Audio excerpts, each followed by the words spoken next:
Royal education চ্যানেলের পক্ষ থেকে সবাইকে স্বাগত জানিয়ে শুরু করছি আজকের বাংলা ক্লাস। আজ বাংলা ক্লাসে আমরা কি আলোচনা করব? তোমাদের ক্লাস 10-এ যারা মাধ্যমিক পরীক্ষা দিতে চলেছো আর কিছুদিন পরেই, তাদের যে স্কুল থেকে যে টেস্ট পেপারটা দেওয়া হয়েছে মধ্যশিক্ষা পর্ষদের, পশ্চিমবঙ্গ মধ্যশিক্ষা পর্ষদের টেস্ট পেপারে যে 2 নম্বর পেজটা, আমরা 1 নম্বর পেজটা আলোচনা করে ফেলেছি। বাংলার যে 2 নম্বর স্কুলটা, যেটা তোমাদের 3 নম্বর পৃষ্ঠাতে রয়েছে, 3 নম্বর পৃষ্ঠাতে রয়েছে, সেই প্রশ্নপত্রটির আমরা আলোচনা করব। হুম, দেখো, প্রশ্নের বেশি কথা না বাড়িয়ে চলে যাচ্ছি প্রশ্নের আলোচনায়। দেখো, তোমরা এই এমসিকিউ প্রশ্নগুলোর উত্তর বইতে পেয়ে যাবে, তবুও একবার মিলিয়ে নাও। আমার সঙ্গে সঙ্গে শুনতে থাকলে তোমাদের আরো কিছু নতুন প্রশ্ন জানা হয়ে যাবে, তাই এগুলো একটু তাড়াতাড়ি বলে নিয়ে আমরা পরের প্রশ্নগুলো আলোচনা করবো। তো দেখো, প্রথম প্রশ্ন কি রয়েছে? অমৃতের মতো ছেলে পেলে আমি 21 জনকেও পালন করতে রাজি আছি। এটা ভালো করে খেয়াল রাখবে, কতজন? 21 জনকে রাজি আছে। কে রাজি আছে? অবশ্যই কে হবে? হাসান ভাই, তাই তো? আচ্ছা, তপন যে বিষয়টি নিয়ে গল্প লিখেছিল, সে তো, তার বয়সী ছেলে মেয়েরা কি নিয়ে গল্প লিখতো? খুন, জখম, অ্যাক্সিডেন্ট, রাজারানী না খেতে পেয়ে মারা যাওয়া, এইসব গল্প নিয়ে। কিন্তু তপন কি লিখেছিল? ভর্তি হওয়ার দিনের অভিজ্ঞতা ও অনুভূতি নিয়ে সে লিখেছিল। আচ্ছা, পরের প্রশ্ন দেখো, আমরা 3 নম্বর প্রশ্নে যাব এবার। 3 নম্বর প্রশ্ন কি আছে? গভর্নমেন্টের কত টাকাই না এরা বুনো হাঁসের পিছনে ছুটোছুটি করে অপব্যয় করলো। বুনো হাঁস এখানে কারা? এখানে বুনো হাঁস হচ্ছে বিদ্রোহীরা, চোর ডাকাতও নয়, ইংরেজ কর্মচারীও নয়, জঙ্গলি হাঁসেরাও নয়। কারা হবে? বিদ্রোহীরা, অর্থাৎ যে সমস্ত বিদ্রোহীরা ইংরেজদের বিরুদ্ধে বিদ্রোহ করছে তাদের কথা এখানে বলা হচ্ছে। অম্বুরাশি সুতা কে? অম্বুরাশি সুতা হলেন দেবী লক্ষ্মী। তাহলে উত্তর কি হয়ে যাবে? দেবী লক্ষ্মীকে বলা হচ্ছে। ডুবেছিল ধ্যানে, কতদিনের কতদিন ধ্যানে ডুবেছিল দেবতারা? 1000 বছর ধরে ধ্যানে ডুবেছিল। মন্দির থেকে টুকরো টুকরো হয়ে পড়লো, মনে পড়ছে অশোকের একজন কবিতায়? তো সে তারা স্বপ্ন দেখাতে পারলো না, তারা 1000 বছর ধরে। কবি হাতে হাত রাখতে চাইছেন কি কারণে? বন্ধুত্ব গড়ে উঠবে বলে, যদি হারিয়ে যায় সেই কারণে, হাত শক্ত হবে বলে, নাকি প্রতিরোধ গড়ে তোলা সম্ভব হবে বলে? প্রতিরোধ গড়ে তোলা সম্ভব হবে বলে। পরের প্রশ্ন কি? কালক্রমে এদেশে বৈজ্ঞানিক সাহিত্য সুসাধ্য হবে যদি, কি হয়? যদি বিজ্ঞান শিক্ষার বিস্তার হয়। আমাদের এখানে যদি বিজ্ঞান শিক্ষার বিস্তার হয় তাহলে কি হবে? বৈজ্ঞানিক সাহিত্য রচনা সুসাধ্য হবে। কারণ কি? কারণ আমরা জানি যে আমাদের দেশে বৈজ্ঞানিক সাহিত্য লেখাটা কেন মুশকিল? কারণ হচ্ছে গোড়া থেকে লিখতে হয়, কোনো কিছু একটা বিষয়ে লিখতে গেলে গোড়া থেকে লিখতে হয়, কারণ আমাদের বৈজ্ঞানিক ধারণা নেই বিশেষ করে, তাই বই অনেক বড় হয়ে যায়, সেই কারণে সমস্যা হয়ে থাকে। লুইস এডসন ওয়াটারম্যান নামটি যার সঙ্গে যুক্ত তা হলো ফাউন্টেন পেন। তিনি কি সৃষ্টি করেছিলেন? ফাউন্টেন পেন আবিষ্কার করেছিলেন। অনুসর্গের উদাহরণ, আচ্ছা তার আগে একটা ছেড়ে গেলাম, অনেক ধরে ধরে টাইপ রাইটারে লিখেছেন মাত্র একজন। খুব ইম্পর্টেন্ট প্রশ্ন। কে টাইপ রাইটারে লিখেছেন? অন্নদাশঙ্কর রায়। খুবই ইম্পর্টেন্ট প্রশ্ন, এটা ভালো করে খেয়াল রাখবে। আচ্ছা, অনুসর্গের উদাহরণ কোনটা? অনুসর্গ খানা নির্দেশক, টি নির্দেশক, গাছা নয়, জন্য হবে অনুসর্গ, তাই তো? দ্বন্দ্ব সমাসে অর্থ প্রাধান্য থাকে, দ্বন্দ্ব সমাসে অর্থ প্রাধান্য থাকে কোন পদের? দ্বন্দ্ব সমাসে উভয় পদ, আমরা জানি দ্বন্দ্ব সমাসে উভয় পদের অর্থ প্রাধান্য থাকে। এখানে তোমাদের একটা আমি প্রশ্ন করি, তোমরা কমেন্ট বক্সে জানাবে, কোন সমাসে পূর্বপদ পরপদ কোনোটার অর্থ প্রাধান্য পায় না, বা উভয় পদের অর্থ প্রাধান্য পায় না, অন্য কোনো অর্থ প্রাধান্য পায়, এটা কোন সমাসে? এটা অবশ্যই কমেন্ট বক্সে জানাও তোমরা, যে কোন সমাসে পূর্ব পরপদ কোনো পদের অর্থ প্রাধান্য না পেয়ে এক অন্য পদের অর্থ প্রাধান্য পায়, এটা তোমরা জানো। ফেলাইলা কনক বলয়, নিম্নরেখ পদটির সমাস কি? সমাস হবে কনক নির্মিত বলয়। তাহলে কি এটা? কর্মধারয় সমাস। হ্যাঁ, মধ্যপদলোপী কর্মধারয়। আচ্ছা, বাংলা ব্যাকরণে অকারকের সংখ্যা, অকারক কতগুলো? দুটো অকারক, সম্বন্ধ আর সম্বোধন পদ, ঠিক আছে? আচ্ছা, 14 দাগে আমরা চলে যাব। 14 দাগে কি আছে দেখো, কর্তার উল্লেখ থাকে না। কখন কর্তার উল্লেখ থাকে না? কোন বাচ্চে? কর্ম কর্তৃ বাচ্চে কর্তার উল্লেখ থাকে না, কর্মই কর্তার ভূমিকা পালন করে। কিন্তু ইহা যে কত বড় ভ্রম তাহা কয়েকটি স্টেশন পরে সে অনুভব করিল। এই যে আছে এবং তাহা আছে, এটার দ্বারা কি প্রকাশ পাচ্ছে? সাপেক্ষ পদ। তাহলে এটা কি হয়ে যাবে? বাক্যটি জটিল বাক্য। আমার খাওয়া হয়েছে, বাক্যটি কর্তৃবাচ্যের রূপ হবে। আমার খাওয়া হয়েছে মানে আমি খেয়েছি, কি হবে? আমি খেয়েছি। বাংলার এই দুর্দিনে আমাকে ত্যাগ করবেন না, এটা কি ধরনের বাক্য? বাংলার এই দুর্দিনে আমাকে ত্যাগ করবেন না, এটা অনুজ্ঞাবাচক, তাই তো? আমাকে ত্যাগ করবেন না অনুজ্ঞাবাচক। আদেশ, উপদেশ, অনুরোধ, প্রার্থনা ইত্যাদি প্রকাশ পেলে কি হয়? অনুজ্ঞা। এখানে অনুরোধ, তাই তো? আচ্ছা, এমসিকিউ এতগুলো ছিল, এবার আমরা এসিকিউতে চলে যাচ্ছি। দেখো, বড় ভয় করিতে লাগিল নদের চাঁদের। কেন ভয় করতে লাগলো? ভয় করার কারণ হচ্ছে নদীর চাঁদ নদী প্রেমী, তাই তিনি নদীর পাড়ে গিয়ে বসেছিলেন, যে ইট সুরকি দিয়ে তৈরি যে ধারক স্তম্ভ তার একেবারে প্রান্তে গিয়ে বসেছিলেন। হঠাৎ করে একটা ট্রেন পেরিয়ে গেল, ট্রেন পেরিয়ে যাওয়ার পর তার যেন স্তম্ভিত, তিনি যে আনমনা ছিলেন সেটা যেন তার জ্ঞানটা ফিরে এলো। তিনি বুঝতে পারলেন যে যে নদী এমনভাবে ক্ষেপে উঠেছে, তার এই ইট সুরকি দিয়ে বানানো ব্রিজ ভাসিয়ে নিয়ে যাওয়া তার পক্ষে কোনো ব্যাপারই না। তাই এখানে বসে থাকাটা তার শোভা পায় না, তাই তো আর ভয় করতে লাগলো তখন। ঠিক আছে, পরের প্রশ্ন, অমৃত ফতোয়া জারি করে দিল। অমৃত কি ফতোয়া জারি করেছিল? অমৃত ফতোয়া জারি করেছিল হিসাবের মতো জামাটি না পেলে সে স্কুলে যাবে না, খাওয়া দাওয়া করবে না, এই সমস্ত কিছু। আর যাই হোক, যাকে খুঁজছেন তার কালচারের কথাটা একবার ভাবুন। কার খোঁজ করা হচ্ছিল? সব্যসাচী মল্লিকের খোঁজ করা হচ্ছিল। কোন গল্প থেকে নেওয়া? এটাও তোমরা কমেন্ট করে জানাও, কোন গল্প থেকে নেওয়া এই লাইনটি। আর যাই হোক, যাকে খুঁজছেন তার কালচারের কথাটা একবার ভেবে দেখুন। কমেন্ট করে তোমরা অবশ্যই জানাও। কমেন্ট করলে বুঝতে পারা যায় যে তোমরা ভালোভাবে শুনছো কি কোনো রকমে শুধু উত্তরগুলো দেখে যাচ্ছ। ঠিক আছে, অবশ্যই কমেন্ট করে জানাও যে এটা কোথা থেকে নেওয়া হয়েছে। এই যে আর যাই হোক, যাকে খুঁজছেন তার কালচারের কথাটা একবার ভেবে দেখুন। আচ্ছা, আপনি কি ভগবানের চেয়েও বড়? বক্তা কাকে এ কথা বলেছিলেন? বক্তা অর্থাৎ এখানে হরিদা, ছদ্মবেশী হরিদা আর কি, বহুরূপী, যিনি বিরাগী, বিরাগী জগদীশ বাবুকে কথা বলেছিলেন। আজ যেন তার জীবনের সবচেয়ে দুঃখের দিন। বক্তার কোন দিনটি সবচেয়ে দুঃখের? কোন দিনটি সব থেকে দুঃখের? সব থেকে দুঃখের দিন হলো এখানে বক্তার যে দিনটা সে ভেবেছিল যে আজ তার সব থেকে সুখের দিন হবে, অর্থাৎ তার গল্প ছাপানো হবে, সন্ধ্যাতারা পত্রিকায় ছাপিয়ে নিয়ে যখন মেসোমাসি এসে পৌঁছালো, সেই দিনটি তার সব থেকে দুঃখের দিন হয়ে পড়েছিল। সে জানতো না, সে কি জানতো না? সে জানতো না, আচ্ছা, হ্যাঁ, যে কথক, এটা অসুখী একজন কবিতা থেকে নেওয়া, যে কথক আর কোনোদিনও কি হবে না, ফিরে আসবে না। ঠিক আছে, হাসি উত্তরিলা মেঘনাদ। মেঘনাদের উত্তর কি ছিল? হাসি উত্তরিলা মেঘনাদ উত্তর কি দিল? ইন্দ্রজিতে জিতি তুমি সখী, বেঁধেছ যে দৃঢ় বাঁধে, কে পারে খুলিতে সে বাঁধে। এই লাইনটা যদি মনে রাখো, এর উত্তর হচ্ছে এটা। ইন্দ্রজিতে জিতি তুমি সখী, বেঁধেছ যে দৃঢ় বাঁধে, কে পারে খুলিতে সে বাঁধে।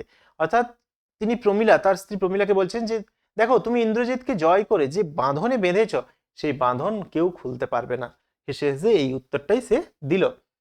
তোমার চেতনাতীত মনে, চেতনাতীত মনে কি হচ্ছিল? মন্ত্র জাগাচ্ছিল। তারপরের প্রশ্ন 2-4 দেখো কি আছে। আসছে এবার অনাগত। অনাগত অর্থাৎ যার যে আগত হয়নি, অর্থাৎ আসছে, যে এখনো এসে পৌঁছয়নি। আঁকড়ে ধরে সে খড়কুটো। সে খড়কুটো বলতে একটি দুটি গান তিনি জানেন, সেই গানগুলোকে তিনি খড়কুটোর মতো আঁকড়ে ধরছেন। বাংলায় একটা কথা চালু ছিল, কথাটি কি? কালি নেই কলম নেই বলে আমি মুন্সি। হ্যাঁ, কালি নেই কলম নেই বলে আমি মুন্সি। আচ্ছা, পরের প্রশ্ন 3-2 দেখো কি বলছে। সেগুলি বান্ডিল করে নিয়ে যেতাম স্কুলে। সেগুলি কি? সেগুলি কি? কথক এখানে শ্রীপান্ত অর্থাৎ নিখিল সরকার, তারা ছোটবেলাতে কি করতেন? কলার পাতা সাইজ করে কেটে তাতে লিখতেন। সেই কলা পাতাগুলো বান্ডিল করে স্কুলে নিয়ে যেতেন শিক্ষককে হোম টাস্ক দেখানোর জন্য। ঠিক আছে, কলকাতা বিশ্ববিদ্যালয় পরিভাষা সমিতিতে কারা ছিলেন? কারা ছিলেন? কয়েকজন বিজ্ঞানী, সংস্কৃতজ্ঞ পণ্ডিত, হ্যাঁ, ব্যাকরণবিদ, এই সমস্ত ব্যক্তিরা ছিলেন সেখানে। বৈজ্ঞানিক সাহিত্যে যত কম হবে, যত কম থাকে ততই ভালো। কি কম থাকার কথা বলা হয়েছে এখানে? এখানে অলংকার, উৎপ্রেক্ষা, উপমা, এই সমস্ত যত কম থাকবে তত ভালো বলা হয়েছে। তাহলে কি এখানে আমরা অলংকার হিসেবে আমরা অলংকারকে বলতে পারি এখানে। পরের প্রশ্ন কি আছে? একটি যোগ্যতাহীন বাক্যের উদাহরণ দাও। যোগ্যতাহীন বাক্য কোনটা? যোগ্যতাহীন বাক্য হচ্ছে যে বাক্যের অর্থ সম্পূর্ণ ভুল হবে। কোন বাক্যের অর্থ সম্পূর্ণ ভুল? যেমন আমরা যদি বলি সূর্য পশ্চিম দিকে ওঠে, সূর্য কি পশ্চিম দিকে উঠতে পারে? কখনোই উঠতে পারে না, সে পূর্ব দিকে ওঠে। তাহলে এই রকম বাক্যগুলোকে আমরা কি বলবো? যোগ্যতাহীন বাক্য বলবো। পরের প্রশ্ন কি আছে?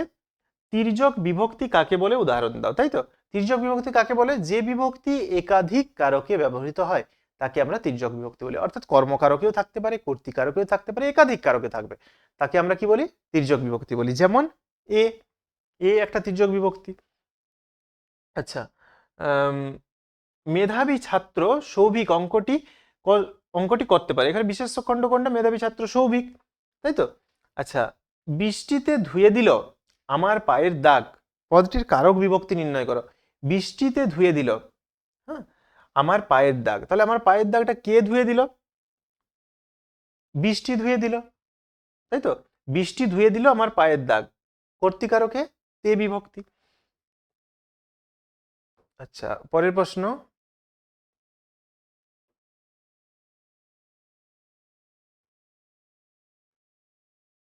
ইসাবের আছে শুধু তার বাবা, নাবাচক বাক্যে পরিণত করো। আচ্ছা, এখানে একটু বলি, ইসাবের আছে শুধু তার বাবা, নাবাচক। ইসাবের বাবা ছাড়া আর কেউ নেই। আচ্ছা, এটা তোমরা এইভাবে করতে পারো, এই যে বৃষ্টির দ্বারা পায়ের দাগ ধুয়ে দিলে তখন কি হয়ে যাবে? করণ কারক হয়ে যাবে, ঠিক আছে? যেটা করতে পারো। আচ্ছা, কোন বাচ্চে কর্মকর্তা রূপে কাজ করে? কোন বাচ্চে কর্মকর্তা রূপে কাজ করে? কর্মকর্তা রূপে কোন বাচ্চে কাজ করে? যেখানে আমরা দেখেছি কর্তা অনুপস্থিত, কর্মই কর্তার ভূমিকা পালন করছে, সেটা কোন বাচ্য? কর্মকর্তৃবাচ্য। তাহলে উত্তর কি হয়ে যাবে? এটা কর্মকর্তৃবাচ্য। ব্যতিহার কর্তা কাকে বলে? যে কর্তা যখন একই রকমের দুটি কর্তা মিলে কোনো একটি কাজ করে তখন তাকে আমরা বলি ব্যতিহার কর্তা। যেমন কি? যেমন যদি বলা হয় রাজায় রাজায় যুদ্ধ হয়, এখানে দুটো রাজা মিলে একটাই কাজ করছে, কি কাজ? যুদ্ধ কাজ। তাহলে রাজা আর রাজা, দুই রাজা মিলে যুদ্ধ কাজটা সম্পন্ন করছে, তখন এটা কি হবে? ব্যতিহার কর্তা। আচ্ছা, তারা আর স্বপ্ন দেখতে পারলো না, ভাব বাচ্চে, তারা আর স্বপ্ন দেখতে পারলো না, তারাটা হয়ে যাবে তাদের, আর স্বপ্ন দেখতে পারা হলো না, পারলো নাটা পারা হলো না, তাদের আর স্বপ্ন দেখতে পারা হলো না। শর্ত সাপেক্ষ বাক্যের অপর নাম কি? শর্তাধীন বাক্য। হিংসার দ্বারা মহৎ কার্য সাধিত হয় না, হিংসার দ্বারা মহৎ কার্য সাধিত হয় না, এই যে দ্বারা আছে অর্থাৎ এটা কি বাচ্য? কর্মবাচ্য। তাহলে আমাকে কি করতে হবে? কর্তৃবাচ্য করতে গেলে কি নিয়ম? এই যে হিংসার এই রটাকে তুলতে হবে, তাই তো? তাহলে হিংসা মহৎ কার্য সাধন করতে পারে না, হিংসার দ্বারা মহৎ কার্য সাধিত হয় না, এটা কি হবে? হিংসা মহৎ কার্য সাধন করতে পারে না। আচ্ছা, 3 দাগের প্রশ্নে চলে যাব, যেখানে 3 মার্কসের আছে প্রশ্নগুলো। কি আছে? নিজেকে কেবল বুঝাইতে পারে না, কার কথা বলা হয়েছে? কে নিজেকে বোঝাতে পারে না? মানিক বন্দ্যোপাধ্যায় রচিত নদীর বিদ্রোহ গল্পে আমরা দেখতে পাই নদের চাঁদ একজন স্টেশন মাস্টার, তিনি একজন স্টেশন মাস্টার, তার বয়স 30 অতিক্রান্ত হয়েছে, তারপরেও তার নদীর প্রতি যে ভালোবাসা, সেই ভালোবাসা উচিত নয়, ওই ভালোবাসা থাকাটা পাগলামি, এটা উচিত নয়, কিন্তু তারপরেও তিনি নিজেকে বোঝাতে পারেন। এখানে কার কথা বলা হচ্ছে? তাহলে নদের চাঁদের কথা। সে নিজেকে কি বোঝাতে পারে না? সে নিজেকে বোঝাতে পারে না যে নদীর প্রতি তার এমন উতলা হওয়া সাজে না, ছোট হোক তুচ্ছ হোক, সে একটা স্টেশন মাস্টার, তাই তার পক্ষে এটা সাজে না। পরের প্রশ্ন, যে ভয়ঙ্কর আহ্লাদটা হওয়ার কথা সে আহ্লাদ খুঁজে পায় না, আহ্লাদ হওয়ার কথা ছিল কেন, তার না খুঁজে পাওয়ার কারণ কি? দেখো, এটা হচ্ছে 1 মার্কসের 1 নাম্বার এবং পরেরটা হচ্ছে 2 নাম্বার। তাহলে আমাদেরকে এটা কি বলতে হবে? আশাপূর্ণা দেবী রচিত জ্ঞানচক্ষু গল্পের নায়ক কিশোর চরিত্র তপন, সেই তপনের মনে আহ্লাদ হওয়ার কথা ছিল। কেন আহ্লাদ হওয়ার কথা ছিল? কারণ সে ভেবেছিল তার লেখা গল্প হাজার হাজার ছেলের হাতে ঘুরবে, তাই সে বেশ খুশিতে ছিল। তার গল্পটা যখন ছাপানো হয়ে যাবে তখন তার লেখা গল্পটা হাজার হাজার ছেলের হাতে ঘুরবে, তাই এই ভেবে সে খুশিতে ছিল। কিন্তু তা খুঁজে পায় না কেন? সেই আহ্লাদটা কেন সে খুঁজে পায় না? আহ্লাদটা না খুঁজে পাওয়ার একটাই কারণ, যে সে যখন তার লেখা গল্পটা ছাপানো হলো সন্ধ্যাতারা পত্রিকায় এবং মেসো মাসি সেটা নিয়ে এসে পৌঁছালো, তখন সে পড়তে গেল, গল্পটা পড়তে বসে সে দেখছে যে তার লেখা গল্পের বিন্দুমাত্র নেই, আগাগোড়া মেসো তার পাকা হাতে বদলে দিয়েছে। তখন সেই গল্পের মধ্যে সে নিজেকে খুঁজে পায় না, তার নিজের শিল্পী সত্তায় আঘাত লাগে। তো তারপরই সে নিজের যে আনন্দটা হওয়ার কথা সেই আনন্দ সে আর খুঁজে পায় না। তারপর আমরা চলে যাব যে কবিতার যে প্রশ্নগুলো থাকে সেই কবিতার প্রশ্নগুলোতে। আচ্ছা, দেখো কি বলা আছে, আমাদের শিশুদের সব ছড়ানো রয়েছে কাছে দূরে, আমরা কারা? আমরা হচ্ছি যে সমস্ত সাধারণ মানুষজন যারা মানবিকতা বোধ সম্পন্ন কয়েকজন আমরা বেঁচে আছি, সেই সমস্ত মানুষজনের কথা এখানে বলা হয়েছে। এমন কথা বলার কারণ কি? এমন কথা বলা হয়েছে কেন? কারণ হচ্ছে এক দাঙ্গাময় পরিস্থিতি, গুজরাটের দাঙ্গাকে কেন্দ্র করে 2003 সালে গুজরাটের দাঙ্গাকে কেন্দ্র করে কবি এই কবিতা লিখেছিলেন। তো এখানে দেখা যাচ্ছে যে আয় রবীন্দ্রনাথ থেকে কবিতা। তো এখানে দেখা যাচ্ছে যে কোথাও কিছু নেই, চারিদিকে যেদিকেই আমরা পা বাড়াবো সেদিকেই আমাদের বিপদ অপেক্ষা করে আছে আমাদের জন্য। ডান দিকে ধস, বাঁয়ে গিরিখাত, মাথার উপর বোমারু বিমান, পায়ের নিচে হিমানির বাঁধ। এই সমস্ত এইরকম অবস্থায় আমরা যে অতিক্রম করে যাব, কোথাও এগিয়ে যাব, তার উপায় নেই। সবাই মারা যাচ্ছে, চারিদিকে সবাই মারা গেছে, আমাদের শিশুদের সব কাছে দূরে ছড়ানো রয়েছে, সব অর্থাৎ মৃতদেহ চারিদিকে ছড়ানো রয়েছে, তাই আমাদের কোনো উপায় নেই। তাই কথা বলা হয়েছে যে যে আমাদের শিশুদের সব কাছে দূরে ছড়ানো রয়েছে, আমাদের কোনো উপায় নেই, আমরা যে নিজেরা বেঁচে থাকবো তারই উপায় নেই। শিশুদের তো এখানে শিশু আত্মীয় স্বজন কাউকে আমাদের বাঁচানোর মতো ক্ষমতা নেই, তাই আমাদের শিশুদের সব চারিদিকে ছড়ানো রয়েছে। আচ্ছা, অস্ত্র ফেলো অস্ত্র রাখো গানের দুটি পায়ে, কবির এই আবেদনের কারণ কি? কবি এখানে এখানে এরকম আবেদন কেন করছেন? কারণ হচ্ছে যে অস্ত্রের বিরুদ্ধে যদি আমরা অস্ত্র ধারণ করি, সেখানে হিংসাই প্রতিষ্ঠিত হয়, সেখানে শান্তি প্রতিষ্ঠিত হবে না, কখনোই না। কারণ হিংসার বিরুদ্ধে হিংসা দিয়ে নয়, হিংসার বিরুদ্ধে ভালোবাসা দিয়ে, প্রেম দিয়ে সেই হিংসাকে কি করতে হবে? জয় করতে হবে। কিন্তু এখানে আমরা যদি অস্ত্রের বিরুদ্ধে অস্ত্রকেই এগিয়ে নিয়ে যাই, তাহলে সেটা কখনোই কোনোদিনও সেটা থামবে না। তাই কবি বলছেন এখানে যে অস্ত্রকে ফেলে দাও। অস্ত্রকে ফেলে দাও কোথায়? গানের দুটি পায়ে, অর্থাৎ পায়ে ফেলা, অর্থাৎ বিসর্জন দাও। অস্ত্রকে ভালোবাসার পায়ে বিসর্জন দিতে কবি এখানে বলছেন, তাহলে কি হবে? সমাজে হিংসা দূর হবে। আচ্ছা, পরের প্রশ্ন, 5 নম্বরের প্রশ্নগুলোতে আমরা চলে যাব। 4-এর দাগে কি বলা আছে? পথের দাবি। পথের দাবি গল্প, তাই তো?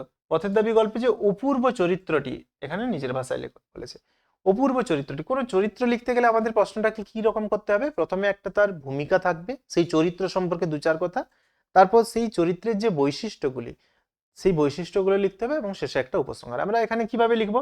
আমরা বলতেই পারি যে কথাশিল্পী শরৎচন্দ্র চট্টোপাধ্যায় রচিত পথের দাবি উপন্যাস থেকে নেওয়া, পথের দাবি গল্পের, পথের দাবি উপন্যাস থেকেই নেওয়া, আবার পথের দাবি গল্প।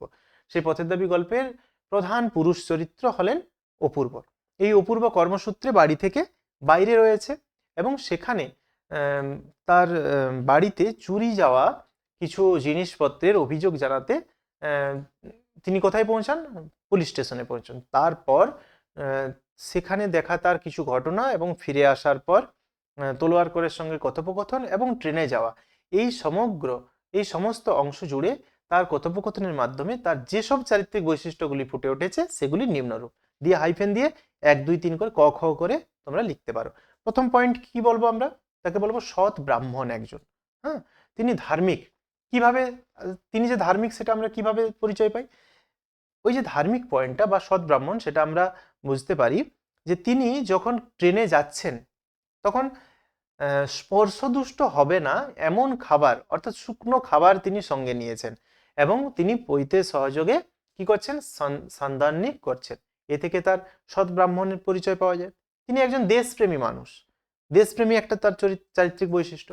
দেশপ্রেমী পয়েন্ট দিলে দেশপ্রেমীটা কোথা থেকে আমরা পরিচয় পাই? আমরা দেখি এই যে অপূর্ব কি করেছে? সে যখন নিমাইবাবু তার আপনজন, তো নিমাইবাবু তার বাবার বন্ধু, কিন্তু তা সত্ত্বেও নিমাইবাবু যখন পুলিশ হয়ে দেশের উপকার না করে ইংরেজদের হয়ে বুনো হাঁসের পিছনে ছুটছেন, বুনো হাঁস অর্থাৎ বিদ্রোহীদের, তখন কিন্তু অপূর্বর মনে হয়েছে আর যাই হোক, এ আমার আপন হতে পারে না।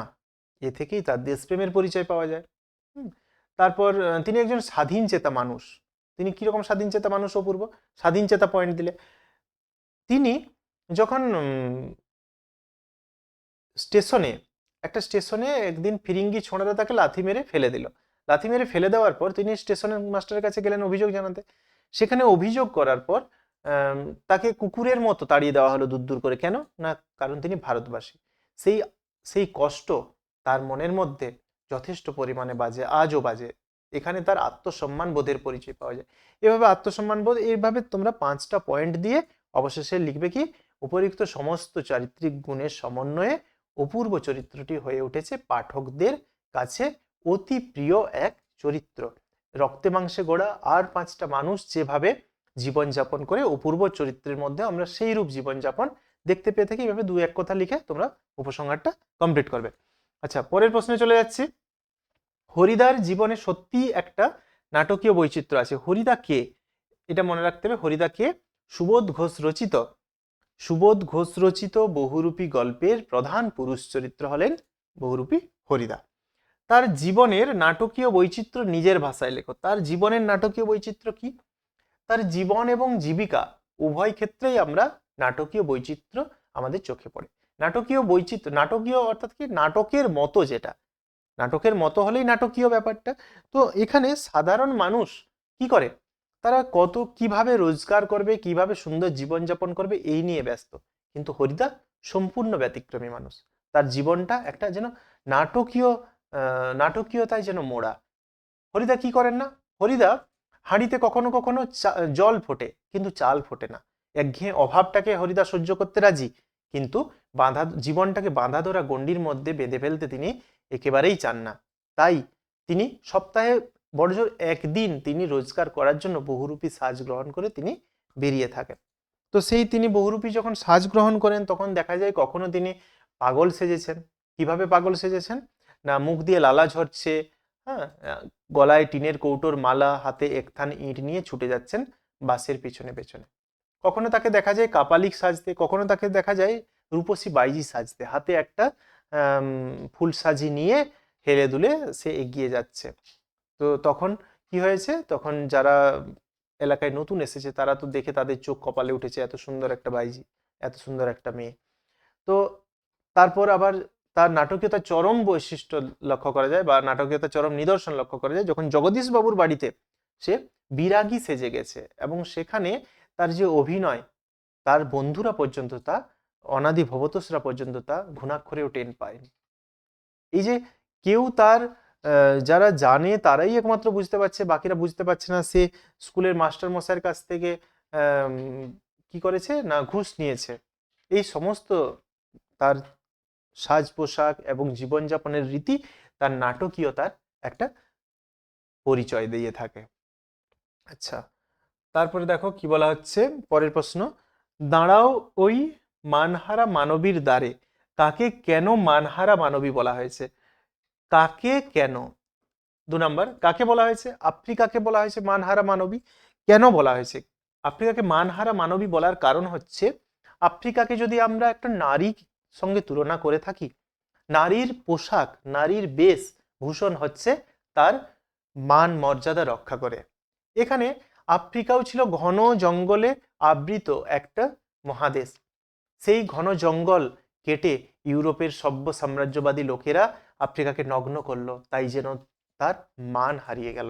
সেই কারণেই কবি এখানে মানহারা মানবিতাকে বলছেন। কবির এমন আহ্বানের কারণ ব্যক্ত করো। এই যে দাঁড়াও ওই মানহারা মানবীর দ্বারে, কবির এমন আহ্বানের কারণ কি? কারণ আফ্রিকাও তো একটা আমাদের মতোই একটা, আমাদের যেমন এশিয়া ইউরোপ রয়েছে, তেমনি আফ্রিকাও তো একটা মহাদেশ। সেখানের মানুষজন তো মানুষ, তাহলে তাদেরকে আমাদের, কবি বলছেন না যে সমুদ্রের এক পারে যখন কান্না, অন্য পারে তখন কি হচ্ছে, শিশুরা খেলছে মায়ের কোলে, মন্দিরে পুজোর ঘন্টা বাজছে। এই যে এক প্রান্তে কান্নার হাহাকার, অপর প্রান্তে, যে প্রান্তে কান্নার হাহাকার সেখানে শূন্যতা বিরাজমান করছে, অপর প্রান্তে খুশি সুখ আনন্দ, হ্যাঁ, বিলাস ব্যসন, এইসব লক্ষ্য করা যাচ্ছে। তাহলে আমরা মানুষ হয়ে যদি অন্য মানুষের ক্ষতি করি, আফ্রিকানদেরকে কীতদাসে পরিণত করছি, তাদেরকে তাদের কান্নার চোখের জল এবং রক্ত অশ্রুতে মিশে সেই আফ্রিকার মাটি কর্দমাক্ত হচ্ছে। এইরকম অবস্থায় আমাদের কি করা উচিত নয়? আমাদের আফ্রিকার মানুষজনকে আমাদের ভাই মনে করা উচিত, তাই তো? তাদের কাছে গিয়ে আমাদের দাঁড়ানো উচিত, আফ্রিকার কাছে আমাদের ক্ষমা চাওয়া উচিত। তাই তিনি একথা বলছেন। আচ্ছা, অস্ত্রের বিরুদ্ধে গান কবিতায় কবি যে যুদ্ধবিরোধী মনোভাবের প্রকাশ ঘটেছে তা নিজের ভাষায় লেখক। যুদ্ধবিরোধী মনোভাব কেন? এখানে আমরা দেখতে পাচ্ছি যুদ্ধবিরোধী মনোভাব কবির মধ্যে আমরা লক্ষ্য করতে পারছি। কিভাবে? তিনি বলছেন যে অস্ত্রের বিরুদ্ধে অস্ত্র নয়, অস্ত্রের বিরুদ্ধে গান দিয়ে, হ্যাঁ, ভালোবাসা দিয়ে অস্ত্রকে জয় করতে হবে। যে অস্ত্রগুলো সেগুলো গানের দুটি পায়ে ফেলতে হবে। কবি বলছেন আমার একটাই কোকিল, সেই কোকিল সহস্র উপায়ে গান বাঁধবে। মাথার উপর শকুন চিল উড়ছে, হ্যাঁ, সাম্রাজ্যবাদী সাম্রাজ্যবাদী রূপ হিসেবে শকুন চিল তারা উড়ছে, কিন্তু তাদেরকে কি করতে হবে, সেই শকুন চিলের পরিবর্তে কবি এখানে আহ, একটা কোকিলকে আশ্রয় করেছেন। সেই কোকিলের মাধ্যমে গান শুনিয়ে শুনিয়ে তিনি দেশ গাঁয়ে ঘোরাবেন সবাইকে, অর্থাৎ ভালোবাসা দিয়ে এখানে তিনি কি করছেন, যুদ্ধের বিরোধিতা করেছেন। ঠিক আছে, আচ্ছা। তারপর কি বলা আছে দেখো, আমার মনে পড়ে প্রথম ফাউন্টেন পেন কেনার কথা। আমার মনে পড়ে প্রথম ফাউন্টেন পেন কেনার কথা। বক্তার আসল নাম কি? বক্তা শ্রীপান্ত, অর্থাৎ তার আসল নাম নিখিল সরকার, তাই তো। তার ফাউন্টেন পেন কেনার ঘটনাটি সংক্ষেপে আলোচনা করো। ফাউন্টেন পেন তিনি কিভাবে কিনলেন? তিনি প্রথম যখন গ্রাম ছেড়ে শহরে গেছেন, তিনি কলেজ স্ট্রিটের একটি দোকানে গেছেন ফাউন্টেন পেন কিনতে। সেখানে গিয়ে দোকানদারকে বলছেন যে পেন কিনবেন তিনি। তো তখন দোকানদার বুঝতে পারলেন, দোকানদার বলছেন কি পেন নেবেন। এবার কথক তো জানতেন না, ফাউন্টেন পেন মানে ফাউন্টেন পেন, সে যে এত রকমের কলম হয় কথক তো জানতেন না। তাকে জিজ্ঞেস করা হলো যে কি পেন। এবারে কথকের অবস্থা দেখে, পকেটের অবস্থাও তিনি বুঝতে পারলেন দোকানদার, তাই তিনি কি করলেন, একটা একটা কলম ধরে এইভাবে বোর্ডের দিকে ছুঁড়ে ফেলছেন। এই যে ছুঁড়ে দিচ্ছেন, যেন সেই সার্কাসে ছুরিকে ছুঁড়ে দেয় সার্কাসে লোকগুলো, ঠিক তেমনি ভাবে তিনি বলছেন পার্কার, সেফার, ওয়াটারম্যান, পাইলট, হ্যাঁ, নানা ধরনের কলম বলছেন। দিয়ে অবশেষে বললেন যে ঠিক আছে, এই সস্তার একটা পাইলট নিয়ে যাও। সেই পাইলটটাই ছিল কথকের কাছে প্রথম কেনা তোমার ওই ফাউন্টেন পেন। আচ্ছা, কিন্তু বৈজ্ঞানিক সাহিত্য যত কম হবে ততই ভালো। কি কম হওয়ার কথা বলা হয়েছে এখানে? কি কম হওয়ার? অলংকার, উৎপ্রেক্ষা, উপমা, রূপক, এইসব বা অলংকার ব্যবহারের কথা কম বলা হয়েছে। উক্ত বিষয়গুলি সংক্ষেপে আলোচনা করো। ওই অলংকারটা যে ব্যবহার করা উচিত না সেটা সম্পর্কে তোমাকে আলোচনা করতে হবে। আচ্ছা, এই মুহূর্তে তুমি আমার দরবার ত্যাগ করো। বক্তা কাকে দরবার ত্যাগ করতে বলেছেন? বক্তা কাকে দরবার ত্যাগ করতে বলেছেন? এখানে বক্তা কে আগে জানতে হবে। বক্তা হচ্ছেন সিরাজউদ্দৌলা। তিনি কাকে দরবার ত্যাগ করতে বলেছেন? ওয়াটসকে বলেছেন। তাকে দরবার ত্যাগ করতে বলার কারণটা কি? তাকে দরবার তিনি ত্যাগ করতে বললেন কারণ তিনি দেখেছেন যে ওয়াটসকে তিনি রেখেছেন ইংরেজদের প্রতিভূ হিসেবে। সেই ওয়াটস ষড়যন্ত্র করছেন কার সঙ্গে? লর্ড ক্লাইভের সঙ্গে। ইংরেজ যে ইস্ট ইন্ডিয়া কোম্পানির বড় লর্ড, লর্ড ক্লাইভের সঙ্গে তার চিঠির আদান প্রদান চলছে। সেই চিঠি দুর্ভাগ্যক্রমে কার কাছে এসে পৌঁছায়? সিরাজের কাছে। সিরাজ তখন দেখতে পায় যে তারা ষড়যন্ত্রে লিপ্ত। তখন তিনি বাধ্য হয়ে তিনি তাকে দরবার থেকে মানে তাড়িয়ে দিচ্ছেন। তো এটা আমি আগের যে পেজ আলোচনা করেছিলাম সেখানেও কিছুটা এখানে আলোচনা করেছিলাম, সেই কারণে এটা আর বেশি বললাম না। এই প্রশ্নটা তো তোমরা যদি প্রথমের যে স্কুলটা যদি দেখে থাকো তাহলে এটা উত্তরটা তোমরা পেয়ে যাবে। আচ্ছা, তারপরে কি বলা আছে দেখো, বলা আছে আমার রাজ্য নাই, আমার রাজ্য নাই, তাই আমার কাছে রাজনীতিও নাই, আছে শুধু প্রতিহিংসা। কে কার উদ্দেশ্যে কথা বলেছেন? প্রতিহিংসার কারণ কি? এখানে কে বলেছে? ঘসেটি বেগম বলেছে, তাই তো। ঘসেটি বেগম বলেছে। কার উদ্দেশ্যে? সিরাজের উদ্দেশ্যে একথা বলেছে। প্রতিহিংসার কারণ কি? প্রতিহিংসা হচ্ছে একটাই, এটা তার ঘসেটি বেগমের চরিত্র আলোচনা যখন করেছিলাম প্রথম পেজে, তখন এই প্রতিহিংসা পরায়ণতা তার বলেছিলাম। প্রতিহিংসা হচ্ছে তার ছেলে শওকত জঙ্গকে সিরাজ হারিয়ে দিয়েছে। সিরাজ হারিয়ে দিয়েছে, তার রাজ্য দখল করেছে এবং ঘসেটি বেগমকে তার রাজ্যে নিয়ে এসেছে।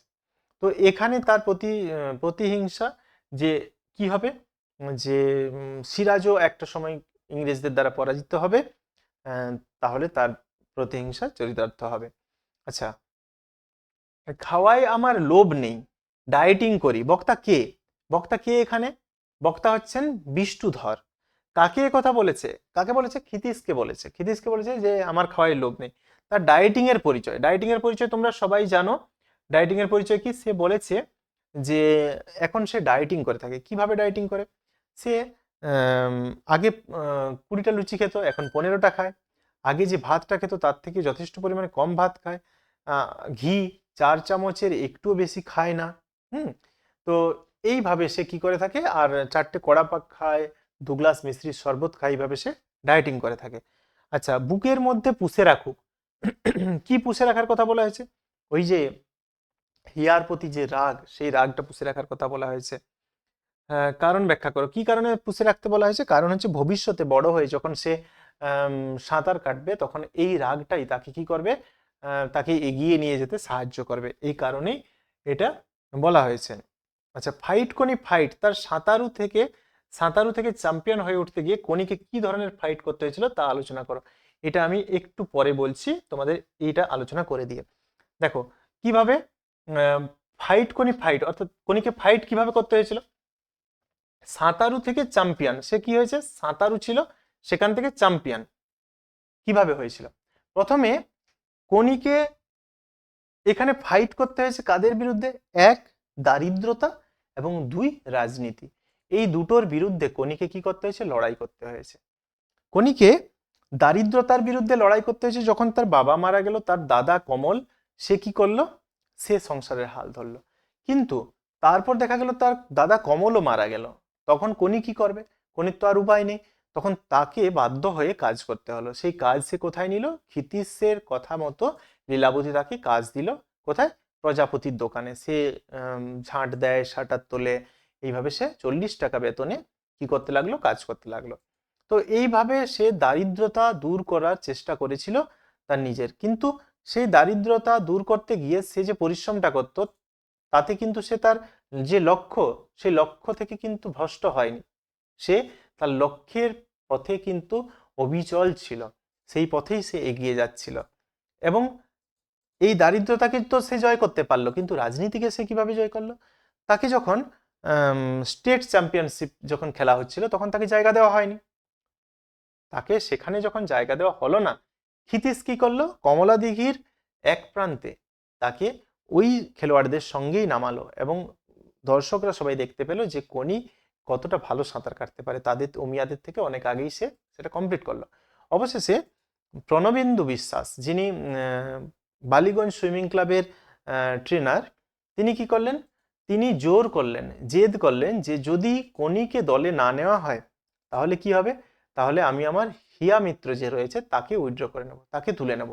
তখন বাধ্য হয়ে এই যে জুপিটার সুইমিং ক্লাবে যারা ধীরেনেরা, যারা বিরোধিতা করছিল, তারা আর উপায় না দেখে বাধ্য হয়ে কোনিকে সাঁতার দলে জায়গা দেয়, বেঙ্গল দলে। কিন্তু মাদ্রাজে যে চ্যাম্পিয়নশিপ, ন্যাশনাল চ্যাম্পিয়নশিপ যে খেলা ছিল, সেখানে কোনিকে নিয়ে যাওয়া হয় এবং রিজার্ভ বেঞ্চে বসিয়ে রাখা হয়। সেখানেও তাকে ষড়যন্ত্রের শিকার হতে হয়, রাজনীতির শিকার হতে হয়। কেন? কারণ তার একটাই দোষ, সে ক্ষিতি সিংহের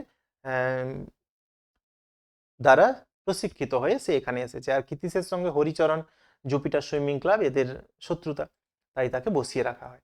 তো অবশেষে যখন অমিয়া যখন অসুস্থ হয়ে পড়ে, বাধ্য হয়ে তখন কোনিকে নিতে হয়, সেটাও আবার প্রণবেন্দু বিশ্বাসের তাগিদে। তো সেই কারণে সেখানে সে গিয়ে নেমেই সে কি করে? স্বর্ণপদক লাভ করে। এইভাবে সে দারিদ্রতা এবং তার বিরুদ্ধে যে ষড়যন্ত্র, এই সমস্ত কিছুর বিরুদ্ধে ফাইট করে, এই যে ফাইট কোনি ফাইট, এইভাবে ফাইট করে সে কি হয়েছিল? উন্নতির শিখরে পৌঁছেছিল। আচ্ছা, তারপর তোমাদের রয়েছে 9 দাগে, দেখো এখানে একটা গল্প। গল্পটা কি? ওই যে তোমার কুকুর একটা মাংসখণ্ড নিয়ে যাচ্ছিল, যেতে যেতে সে দেখতে পেল পুকুরের ধারে যে অন্য আরেকজন, হয়তো আরেকটা হয়তো কুকুর, তার মুখে আরো বড় মাংসের খণ্ড রয়েছে, সে চিৎকার করলো, সেই গল্পটি। তারপর তোমাদের কি রয়েছে এখানে?